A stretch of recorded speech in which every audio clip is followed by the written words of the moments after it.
예, 분산 운영 처리 시스템의 설명을 가장 적합하지 않은 걸 찾으라는 거죠.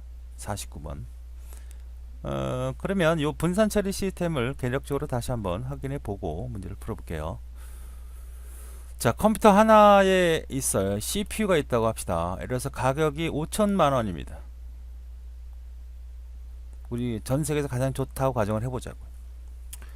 그 한 단계가 더 가격이 올라가면 엄청난 가격이 지불해야 되겠죠.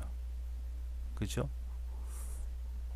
그런데 이렇게 하기는 너무 가격이 비싸니까 비싼 CPU 말고 아주 싼 CPU 여러 개를 연결해서, 즉 컴퓨터를 여러 개 연결한다는 얘기죠.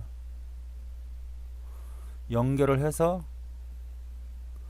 이 정도의 유사한 성능을 발휘할 수 있다면 이게 낫다는 거죠. 그죠? 요거를 하나의 컴퓨터처럼 사용할 수만 있다면 연결을 해서 이거보단 낫다는 거죠. 이걸 운영할 수 있는 프로그램을 바로 분산 운영체제, 분산 시스템이다, 이렇게 얘기를 하는 겁니다. 옛날에 그 카이스트 학생들이 학원에 있는 컴퓨터 50대인가 100대를 묶어서 연결한 다음에 전 세계에서 가장 빠른 컴퓨터보다는 못하지만 그 정도의 속도나 처리 속도를 냈던 그런 프로그램을 개발한 적이 있어요. 그러니까 컴퓨터가 여러 개 있다는 거, 우리가 컴퓨터를 사람이라고 한번 생각을 해보면, 사람이 생각하면 이거는 예를 들어서 미국에서 하버드 대학에서 엄청나게 머리 좋은 어떤 직원이 있다고 합시다. 얘는 한 달에 5천만 원 받는다고 합시다. 근데 그냥 일반 평범한 사람들이 50명이 모여서 한 사람당 뭐 100만 원이라고 합시다. 이들이 모여서 한 작업이 있다고 가정해 보자고. 그러면 얘가 한 결과가 거의 유사하다면 이게 낫다는 거죠. 왜? 여기는 팔다리가 다 각자 있잖아요. 여기 하나밖에 없잖아요. 얘가 지치고 쓰러지면 안 되는 거예요, 아니십니까? 이런 식으로 가자가 바로 분산 운영 체제라고 보시면 되겠어요. 아시겠죠? 그래서 분산 운영 체제라고 하는 것은 가장 중요한 기술이라고 하는 건 이제 투명성이라고 하는 건데요. 투명성이라고 하는 것은 지금 그림대로 여러 개의 컴퓨터가 있지만 꼭 하나의 컴퓨터에서 운영되는 것처럼 느끼게 해줄 수 있겠느냐, 이것을 투명성이라고 합니다. 자, 그러면 이렇게 연결된 컴퓨터들은 다 좋죠. 경제성도 좋고 생산성도 좋고 신뢰성도 좋아요. 신뢰성은 왜 좋죠? 신뢰성은 하나가 망가져도 그냥 쓸 수 있잖아요. 하나 망가지면 끝나는 거잖아요. 얘는 하나 망가지면 끝나는 거죠.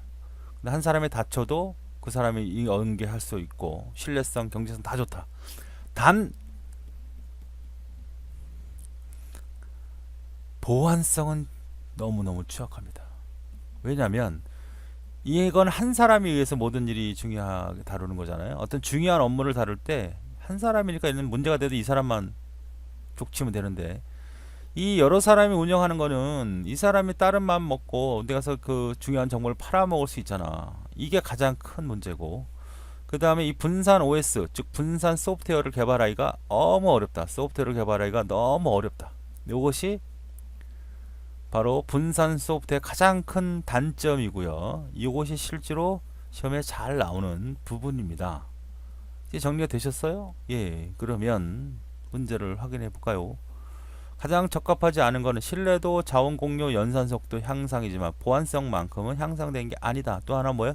소프트웨어가 너무 개발하기 어렵다. 왜?